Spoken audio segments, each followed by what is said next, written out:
పరిశుద్ధ గ్రంథం నుండి లూకా సువార్త 2వ అధ్యాయములో 9-10 వచనాలలో మనం పరిశీలన చేసినప్పుడు దేవుని దూత వచ్చేసి అక్కడున్న ప్రజలకు తెలియచేసి ఉన్నాడు. ఇదిగో ప్రజలందరికీ కలగబోవు మహా సంతోషకరమైన సువర్తమానము నేను మీకు తెలియజేయుచున్నాను. దావీదు పట్టణమందు నేడు రక్షకుడు మీ కొరకు పుట్టి ఉన్నాడు అన్న సువార్తను దేవుని దూత తెలియచేసినట్లు మనం చూస్తున్నాం. నిజంగానే మన కొరకు రక్షకుడు పుట్టి ఉన్నాడు. మనల్ని రక్షించడానికి, మనల్ని ప్రేమించి, మనల్ని ఆశీర్వదించడానికే యేసు ప్రభువారు ఈ లోకానికి వచ్చి ఉన్నాడు. ప్రియులారా, యేసు ప్రభువారు ఈ లోకానికి వచ్చి ఉన్నాడు.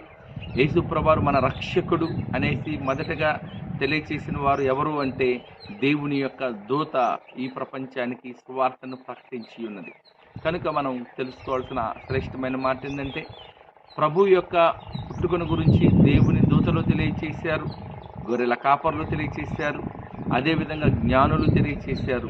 అంటే అల్పులు తెలియచేశారు, జ్ఞానులు కూడా ప్రభువారి సువార్తను ప్రకటించారు. పరలోకం నుండి కూడా ఆ శుభవార్త ప్రజలందరికీ కూడా చాటి చెప్పబడి ఉన్నది. కనుక నీవు నేను మనందరం కూడా యేసు ప్రభువారి యొక్క సువార్తను విశ్వసించి ఆయన యందు రక్షణ కలిగి ఆయన ఎడల మనం ఆశీర్వదించబడాలని తెలియజేయచ్చు. దేవుడి వాక్యమును దీవించునుగాక. ఆమేన్.